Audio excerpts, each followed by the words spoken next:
जैसे कि आज 1 जून है और हमने जो करंट अफेयर की सीरीज स्टार्ट की हुई है, जिसमें हम रोज़ के करंट अफेयर को, रोज़ डेली जो करंट अफेयर है उसे ट्रिक के माध्यम से आपको याद कराएंगे, जिसमें कोई भी आपको ऐसे याद हो जाएगा जिसमें आपको ना ही कभी मंथली मैगजीन्स आपको पढ़ने की ज़रूरत पड़ेगी, ना ही आपको नोट्स बहुत ज़्यादा बनाने की ज़रूरत पड़ेगी। आप वीडियोज़ को अगर सही से देखेंगे तो आपको डेली के डेली क्वेश्चन याद हो जाएंगे। तो हम क्वेश्चन शुरू करते हैं, जो बहुत ही इंपॉर्टेंट क्वेश्चन हैं। पहला क्वेश्चन है, विश्व तंबाकू निषेध दिवस कब मनाया गया? तो ये मनाया गया 31 मई को। अब हमें ऐसे, क्योंकि ये हर साल का है, तो ऐसा तो है नहीं कि आप हर साल याद करेंगे, तो आप ऐसे याद कर लें तो कभी अब भूलें ही नहीं। तो हमने ऐसे अब किसी न किसी तरीके से तो हम इसे रिलेट करेंगे ही, ताकि चीज़ें ईजी हो सकें। तो विश्व तंबाकू निषेध दिवस कब मनाया गया? तो हमने इसमें देखा कि विश्व तंबाकू निषेध दिवस, तम्बाकू में विश्व में कितने अक्षर हैं? 3। हमने तम्बाकू में बस ये देखा है कि जहाँ अंक की बिंदी रखी तो हमने ऐसे माँ आधा माँ बनाया हुआ है, तो आपको ये याद रखना पड़ेगा। अगर ये याद नहीं रखेंगे तो क्वेश्चन गलत, तो आपका नहीं पहुँच पाएंगे आप आंसर तक। तो आपको बस इतना याद रखना है कि तम्बाकू को जो ये लिखा होता है इसको ऐसे लिखना है। उसके बाद विश्व में देखो 3 अक्षर हैं, तम्बाकू में 4 अक्षर हो गए, 1 2 3 4, निषेध में 3 1 2 3 और दिवस में 3 1 2 3, तो 3 4 3 7 3 10 3 13। ठीक है। अब तम्बाकू में अगर वैसे रखोगे तो 12 होगा, 12 से हम क्वेश्चन पे पहुंच नहीं पाएंगे, तो हमें तम्बाकू का ऐसे लिखना है आधा माँ बना के। तो ये 13 हो गया। 13 को अगर हम पलट देंगे तो ये हो जाएगा 31। क्या हो जाएगा? 31। अब हम सिंपल सा मई कैसे याद करेंगे? देखो, तम्बाकू क्या है, तम्बाकू की खेती होती है, तम्बाकू के कोई फूल तो लगते नहीं है, मतलब कोई गमले में नहीं लगते, तम्बाकू की प्रॉपर क्या होती है? खेती। अब आप लोग जानते हो कि जब तम्बाकू की खेती होती है तो खेत को क्या होता है? जोतना पड़ता है, उसको क्या एक समतल बनाने के लिए उसको जोतना पड़ता है। तो जो जिस चीज़ से जोता जाता है उसे मई कहा जाता है, गाँव में मई कहा जाता है उसे।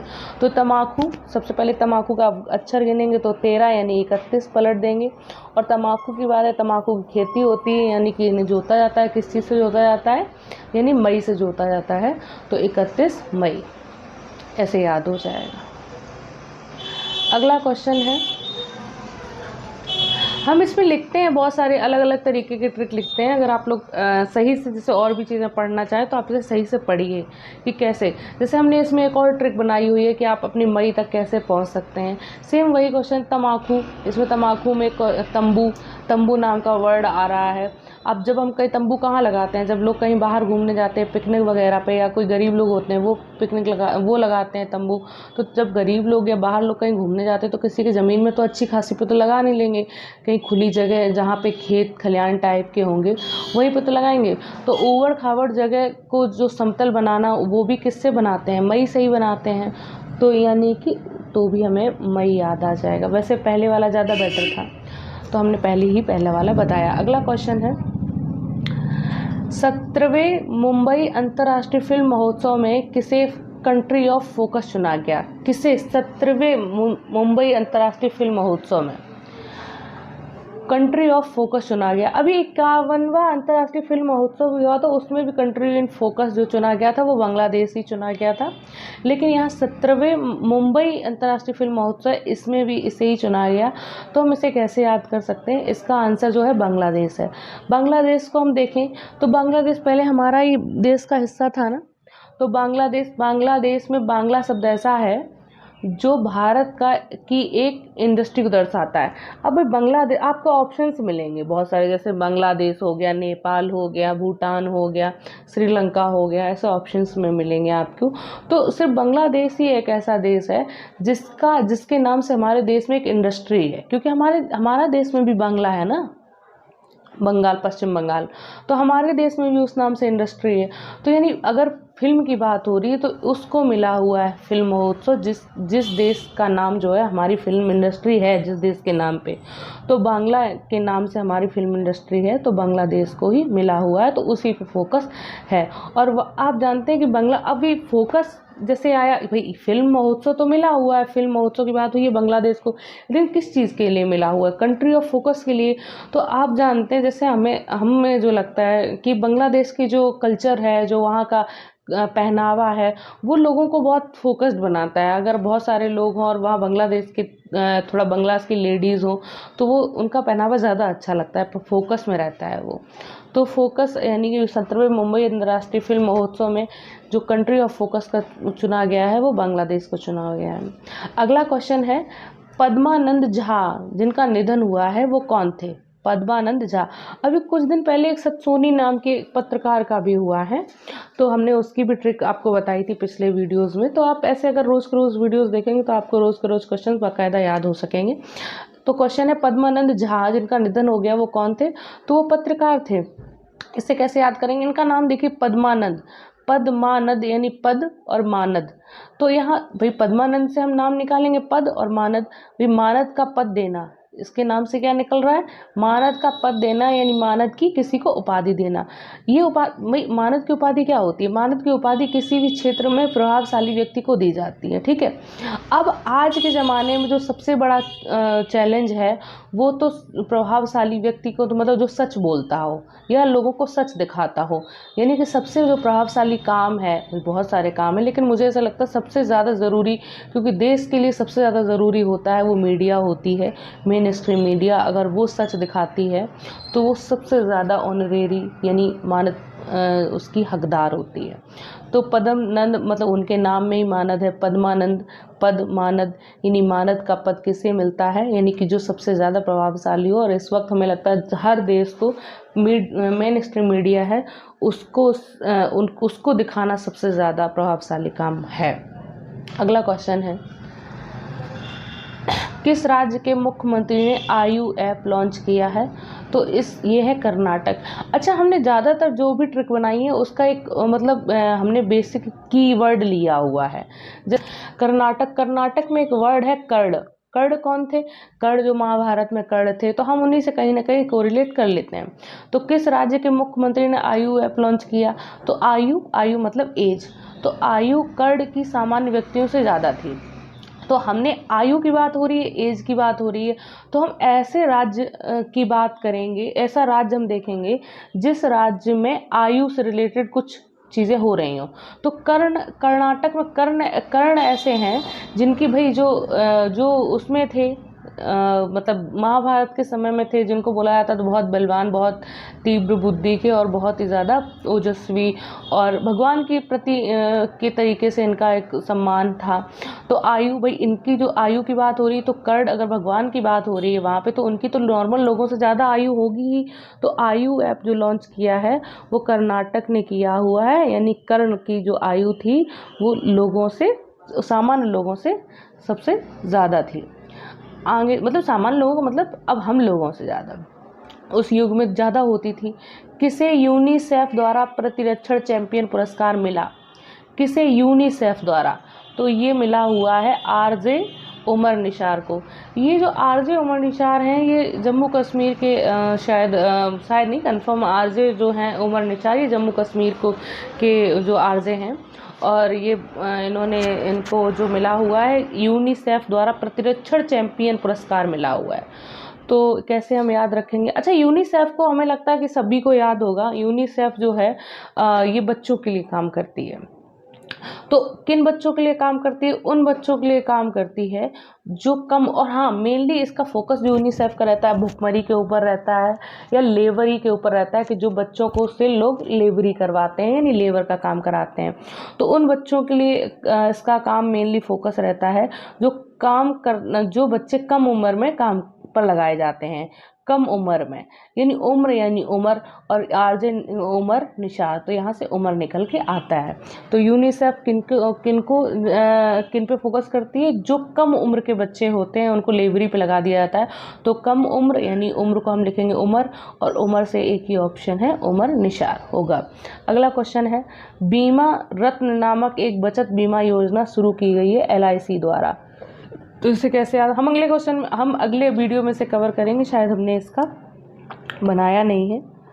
तो अनंत सुपर कंप्यूटर की शुरुआत कहाँ की गई? परम अनंत सुपर कंप्यूटर। अच्छा, कुछ दिन पहले हमने पढ़ा था परम पारुल जो सुपर कंप्यूटर है उसकी शुरुआत कहाँ की गई थी? तो पारुल, हमने कहा पारुल किसका नाम है? गर्ल का नाम है। तो ऐसा कौन सा वो है के संस्थान जिसमें गर्ल का नाम है? तो इसमें तिरुचिरापल्ली में रुचि और पल्लवी 2 नाम थे। तो इसे हमने कहा परम पारुल जो है वो सुपर कंप्यूटर कहाँ हुई है? तो NIT तिरुचिरापल्ली में हुई है इसकी शुरुआत। अगला क्वेश्चन, तिरुचिरापल्ली, सॉरी, अगला क्वेश्चन है, हाँ सॉरी, यही परम अनंत सुपर कंप्यूटर की शुरुआत कहाँ हुई है? तो इसकी शुरुआत हुई है IIT गांधीनगर में। तो सिर्फ एक ऐसा IIT अथवा संस्थान जिनके नाम पर बना है, अनंत काल तक चलेगा। हाँ, तो मतलब आप देखें कई ऐसे संस्थान हैं, लेकिन एक ऐसा संस्थान इनके नाम पे है जो जैसे IIT गांधीनगर, तो गांधी के नाम पे मतलब अगर रखा गया है तो ये ऐसा संस्थान है जो अनंत समय तक चलेगा। भाई इनकी इतनी उपलब्धियां हैं, गांधी को लोग इतना मानते हैं, तो IIT गांधीनगर, तो ऐसा कौन सा संस्थान है जो हमेशा जिसका नाम चलेगा, जो इतना ज़्यादा अहिंसावादी की बात हुई हो, तो वो गांधी ही है। तो अनंत सुपर कंप्यूटर का जो हुआ है वो शुरुआत हुई है IIT गांधीनगर में। अगला क्वेश्चन है, किस देश के पूर्व राष्ट्रपति बुजर निशानी का निधन हुआ? तो ये है अल्बानिया के, जो पूर्व राष्ट्रपति हैं बुजर निशानी, वो अल्बानिया के हैं। अब हम इसे कैसे याद करेंगे? इसमें एक कीवर्ड है बानिया यानी बनिया। अब हम किसी को हर्ट करने का कोई पर्पज़ नहीं है, हम बस अपनी ट्रिक को, अपने क्वेश्चंस को याद करने के लिए ऐसा बनाते हैं, तो कोई बुरा ना माने। बनिया, तो बनिया आदमी लोग नहीं कहते, बनिया आदमी किसको बोला जाता है? हमारे जो मैं जानती हूँ, मुझे ज़्यादा नहीं नॉलेज शायद, लेकिन मैं जो जानती हूँ ऐसे शायद बोलते हैं जो मीठा बोलने वाला हो और बहुत ज़्यादा कंजूस हो। बनिया आदमी, वो लोग कहते बहुत बनिया आदमी है, यानी या तो बहुत मीठा बोलता हो और बहुत ज़्यादा कैसा हो, कंजूस हो। तो अब यहाँ पे राष्ट्रपति का नाम को क्या था? बुजर निशानी।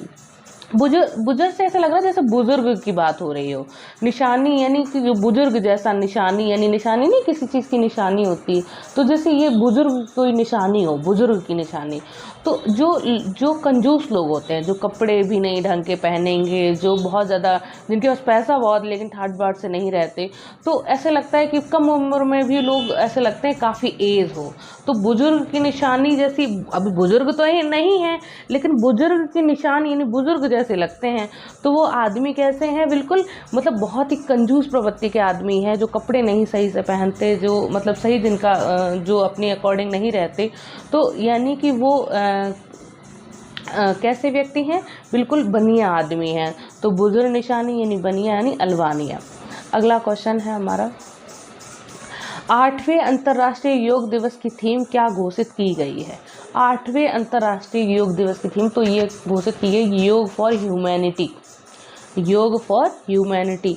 अच्छा, अभी अंतर्राष्ट्रीय योग दिवस की थीम ये हुई है, तो अंतर्राष्ट्रीय, अब कोई चीज़ अगर इतने बड़े लेवल पे हो रही है, अंतर्राष्ट्रीय लेवल पे, तो वो एक व्यक्ति के लिए तो नहीं हो रही है, एक इंसान के लिए नहीं हो रही है, वो पूरी इंसान जो इंसानियत है, पूरा इंसान समाज है, उनके लिए ये चीज़ हुई है। तो इंसानियत के लिए वो काम हो रहा है जब अंतर्राष्ट्रीय हो रहा है। तो योग की बात हो तो योग तो रहेगा ही। तो योग फॉर मतलब किसके लिए? योग फॉर, और किसके लिए? एक इंसान के लिए नहीं है, एक ह्यूमन के लिए नहीं है, बल्कि पूरी ह्यूमैनिटी के लिए है। तो योग फॉर ह्यूमैनिटी। तो अंतर्राष्ट्रीय योग दिवस की थीम क्या घोषित की गई है? योग फॉर ह्यूमैनिटी। इतने बड़े स्तर पर ह्यूमन के लिए नहीं, ह्यूमैनिटी के लिए हुई है। तो योग फॉर ह्यूमैनिटी। अगला क्वेश्चन है हमारा, NARCL ने किसे अपना CEO नियुक्त किया है? तो वो है नटराजन सुंदर। NARCL का फुल फॉर्म क्या होता है? National asset reconstruction company limited. अब national asset reconstruction company limited यानी एसेट मतलब जो नेशनल है, यानी देश की जो एसेट यानी संपत्ति है, उसे रिकंस्ट्रक्शन कंपनी, जो रिकंस्ट्रक्शन मतलब जिसका जीर्णोद्धार टाइप का करना, मतलब कोई उसमें कुछ मतलब उसका देख रेख टाइप का। तो आप जैसे हम लोग मुझे जैसे मुझे पता है, तो आई होप आप लोगों को भी पता होगा, हम इसे याद करेंगे। एक नटवर लाल व्यक्ति थे जिनका ऐसा मानना था कि उन्होंने हमारे ताजमहल को और शायद ये क्या बोलते हैं इसको, भवन, ये जो राष्ट्रपति भवन है, इन सबको धोखाधड़ी से, फौर्जरी से मतलब ऐसे बेच दिया था कि ये मेरा है, हम आपको बेच रहे हैं। तो ये नहीं, नटवर लाल जो थे वो काफ़ी बड़े, बहुत बड़े, जो क्या बोलते हैं, क्या इनको बोले, मेरे पास वर्ड नहीं है, पर आप खुद ही मतलब वर्ड निकाल लीजिए। लेकिन हाँ, जो नटवर लाल थे, इन्होंने ताजमहल तक की, जो ताजमहल क्या है, अभी एसेट है, वही संपत्ति है देश की। तो नटवर लाल ने जो था, अभी जैसे ही NARCL आएगा आपके क्वेश्चन में, तो आपके दिमाग में इसका फुल फॉर्म आना चाहिए। एसेट की बात हो रही है, एसेट्स क्या है हमारे देश में, जैसे ताजमहल है, और तो इनको ताजमहल को जो था उसको किसने किया था धोखाधड़ी, उसके साथ नटवर लाल ने की थी। अब नटवर लाल से नटवर लाल और नटराजन, तो ये थे नटराजन सुंदर। अगर आप नटवर लाल याद रखेंगे तो नटराजन अपने आप आ जाएगा। अगला क्वेश्चन है, किस राज्य सरकार ने खेल क्षेत्र के इंफ्रास्ट्रक्चर के विकास के लिए 1000 करोड़ रुपए खर्च करने का फैसला किया? किस राज्य सरकार ने खेल क्षेत्र के इंफ्रास्ट्रक्चर के लिए? तो अब बात हो रही है, ये किया है असम सरकार ने खेल क्षेत्र के इंफ्रास्ट्रक्चर के लिए। तो खेल का क्षेत्र, भैया हम अगर याद करने के पर्पज से याद करें तो खेल क्षेत्र का मतलब एक बड़ा सा मैदान, बहुत बड़ा सा फील्ड, उसकी तो बात हो रही है। उसी का तो इंफ्रास्ट्रक्चर बनाना है। तो सबसे बेसिक इंफ्रास्ट्रक्चर तो यही है कि वो साफ़ सुथरा और एक समतल ज़मीन होनी चाहिए। तो बहुत बड़ा बनता है, तो हम लोग भाई क्षेत्र छोटा तो बनता नहीं है, एरिया कोई खेल का जो एरिया होता है, खेल क्षेत्र होता है, तो बहुत बड़े उसमें होता है एरिया में। तो वहाँ पे क्या करते हैं, जो पेड़ पौधे छोटे, मतलब जंगल टाइप का छोटा, उसे साफ़ किया जाता है, यानी जो उबड़ खाबड़ ज़मीन होती है उसकी साफ़ सफाई करके समतल बनाया जाता है, यानी समान बनाया जाता है, एक समान यानी असम। तो खेल क्षेत्र की बात हो रही है, क्षेत्र को कैसे बनाना है, समान बनाना है, यानी कि सम से आएगा असम। अगला क्वेश्चन है,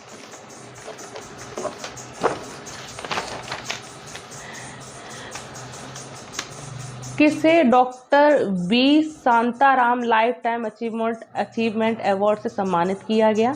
तो ये है सजीत नार्वेकर। तो doctor B Shantaram lifetime achievement, तो शांताराम का क्या मतलब हो रहा है, जैसे किसी संत का, राम की तरह, संत शांताराम, इससे हम निकाल सकते हैं संत जो राम की तरह रहा हो, कोई संत जो राम की तरह रहा हो। कैसे? लाइफ टाइम, पूरे जीवन जी लेना। अगर किसी व्यक्ति, किसी संत आदमी ने पूरा राम की तरह पूरी लाइफ अगर जी लिया है, तो उसका मतलब क्या है, उसने अपनी ज़िंदगी में बहुत बड़ी जीत हासिल कर ली। भाई कोई व्यक्ति अगर कोई एक आइडियल बनाता है कि हमें ऐसे रहना है और वैसे रह लेता है, तो उसकी ज़िंदगी की बहुत बड़ी जीत होती है ना। तो किसी संत का राम की तरह पूरा जीवन जी लेना मतलब एक बहुत बड़ी ज़िंदगी में अपने में क्या हासिल कर लेना, जीत हासिल कर लेना। तो जीत यानी कि सजीत। आप जीत जैसे याद, ये एक जैसे संताराम लाइफ टाइम आएगा तो आपके दिमाग में आएगा संताराम लाइफ टाइम, मतलब संत की तरह, जो कोई संत जो राम की तरह रह ले, तो वो उसके लिए अपनी ज़िंदगी में क्या है, जीत होगी। और आपको जीत से एक ही ऑप्शन मिलेगा, सजीत नार्वेकर। अगला क्वेश्चन है, टाटा मोटर्स ने कहाँ के फोर्ड इंडिया प्लांट को खरीदने के लिए समझौता किया है? टाटा मोटर्स ने कहाँ पे किया है के फोर्ड इंडिया प्लांट को खरीदने का समझौता? तो ये किया है इन्होंने गुजरात में। तो अभी टाटा मोटर्स, भाई मोटर्स तो आएगा ही, मोटर्स को हम ऐसे मोटरसाइकिल यानी बाइक वगैरह की आवाज़ आती है, हम सभी जानते हैं बाइक वगैरह चलती है तो उनकी आवाज़ आती है। और अगर ये आवाज़ रात में आए, अगर ये आवाज़ रात में आए, तो ये आवाज़ आती नहीं, रात में आवाज़ गूंजती है दूर तक। तो बाइक की बात है, यानी अब ये बात किसकी हो रही है, बाइक की। भाई बाइक अगर रात में आवाज़ है, तो रात में अगर चले तो ये रात में आवाज़ नहीं गूंजती है दूर दूर तक। तो गुजरात, मोटर्स से, यानी मोटर्स से आपको क्या आएगा याद, बाइक। और बाइक की क्या आती है आवाज़, अगर ये रात में आवाज़ आती है तो ये गूंजती है यानी गुजरात। ठीक है, अब बाइक की बात है यानी बाइक की बात हो रही है यानी मोटर्स की बात हो रही है। मोटर्स के नाम से कौन सी कंपनी है? एक ही कंपनी है, टाटा कंपनी। तो टाटा कंपनी, अब भाई जब रात में आवाज़ गूंजती है तो लोग क्या करते हैं, बाइक को, हम एक बात मतलब याद करने के पर्पज़ से कह रहे हैं कि अगर भाई इतनी आवाज़ आती है, क्योंकि अब कंपनी है ये, तो यहाँ पे तो रोज़ खरीदी जाती है बाइक्स, रोज़ बनाई जाती हैं। तो जब टाटा तो यहाँ पे तो बहुत ज़्यादा शोर होता होगा, लोग बहुत परेशान होते होंगे वहाँ रहने में। तो उन्होंने क्या किया, टाटा मोटर्स वाले जो थे उन्होंने क्या किया कि अपना एक पूरा प्लांट ही खरीद लिया, ताकि दूर दूर तक वो अपना वहीं अंदर सब कुछ कर सकें, बाहर उनकी आवाज़ें ना आए। तो टाटा मोटर्स ने मोटर्स से हमने क्या याद किया, बाइक मतलब जो रात में चले तो उसकी आवाज़ क्या होती है, गूंजती, यानी गुजरात। और ये इसने क्या किया है टाटा मोटर्स ने गुजरात में, तो टाटा मोटर्स ने जो उसमें आवाज़ गूंजती थी उससे उसके लोगों के उससे बचने के लिए उन्होंने पूरा प्लांट खरीदा। तो बात हो रही है प्लांट खरीदने की पर्पज़ से टाटा मोटर्स की बात हो रही है कि टाटा मोटर्स ने के फोर्ड इंडिया प्लांट जो है वो ख़रीदा है। कहाँ पे ख़रीदा है? गुजरात में। अगला क्वेश्चन है, आईसीजी के 39वें कमांडरों के सम्मेलन का उद्घाटन किसने किया? तो ये किया हुआ है राजनाथ सिंह ने। आईसीजी के 39वें कमांडरों का। अब आईसीजी यानी इंडियन कोस्ट गार्ड। आईसीजी क्या है? एक आईसी जो है वो डिफेंस के अंदर ही आता है ना, जैसे एक मिलिट्री होती है, ऐसी इंडियन कोस्ट गार्ड मिलिट्री के अंदर। अब इसमें जब उद्घाटन की बात हो रही है तो जब भाई कोई भी चीज़ है, किसी चीज़ का उद्घाटन वही व्यक्ति करता है जो उस क्षेत्र में सबसे ऊपर होता है। तो ये मिलिट्री के अंदर आ रहा है। मिलिट्री किसके अंडर आती है भाई? डिफेंस के अंडर। और डिफेंस, इस वक्त डिफेंस मिनिस्टर कौन है हमारे? राजनाथ हैं। तो राजनाथ सिंह ही तो इसका इनॉग्रेशन करेंगे, उद्घाटन करेंगे। तो आईसीजी के 39वें कमांडरों के सम्मेलन का उद्घाटन किसने किया है? राजनाथ सिंह ने किया है। अगला क्वेश्चन है, भारत ने किस देश को 4000 मीट्रिक टन डीजल की खेप भेजी? तो भेजी है श्रीलंका को। सबसे पहली बात तो ये बेसिक चीज़ें हैं, डीजल, पेट्रोल वगैरह। और अभी सबसे ज़्यादा जो मारा मारी है वो श्रीलंका में है। आप जैसे सभी जान ही रहे होंगे, श्रीलंका में बेसिक नीड्स, बेसिक ज़रूरतें नहीं पूरी हो पा रही। इसलिए हम यहाँ से भी याद कर सकते हैं कि जो डीजल है वो बेसिक चीज़ है और इसकी जो सबसे ज़्यादा ज़रूरत है वो श्रीलंका को है। लेकिन दूसरे तरीके से हम अगर इसे याद करें तो दूसरे तरीके से याद करेंगे, श्रीलंका, हम लोग श्रीलंका को कैसे जानते हैं? श्रीलंका को हम जानते हैं कि हनुमान ने श्रीलंका को क्या किया था? जलाया था। तो जब लंका में जलाया था, यानी हनुमान ने लंका में क्या लगाई थी? आग लगाई थी। तो आग किससे लगाई थी? पता नहीं किससे लगाई थी, लेकिन हम ये जानते हैं कि आग सिर्फ डीजल और पेट्रोल से ही लगती है। तो भाई डीजल और पेट्रोल की बात हो रही है क्वेश्चन में, और तो पूछा जा रहा है कि कौन सा देश ने के साथ हुआ है, भेजा गया है। तो डीजल और पेट्रोल ही आग लगाता है। तो डीजल और पेट्रोल में डीजल कंपेरेटिवली डीजल थोड़ा सस्ता है, हालांकि नहीं है अभी भी, लेकिन अब तो ये बहुत कम बचा है, लेकिन फिर भी थोड़ा डीजल सस्ता है। तो हम डीजल से ही लगाएंगे ना आग, अगर लगानी भी है तो। डीजल, हनुमान जी ने आग जो लगाई थी वो किससे लगाई? डीजल से लगाई। तो भारत ने किस देश को 4000 मीट्रिक टन डीजल की खेप भेजी? श्रीलंका को भेजी। हमने आज के जो 15 क्वेश्चंस थे 1 जून के, वो हमने सारे कवर किए हैं ट्रिक के माध्यम से। आपको किसी और वीडियोस को हमें नहीं लगता आपको देखने की ज़रूरत है, अगर आप ये वीडियो सही से देखेंगे। और अगर आपको हमारे वीडियोस पसंद आए तो आप लाइक, शेयर एंड सब्सक्राइब करें और कमेंट करके हमें मोटिवेट करें। Thank you.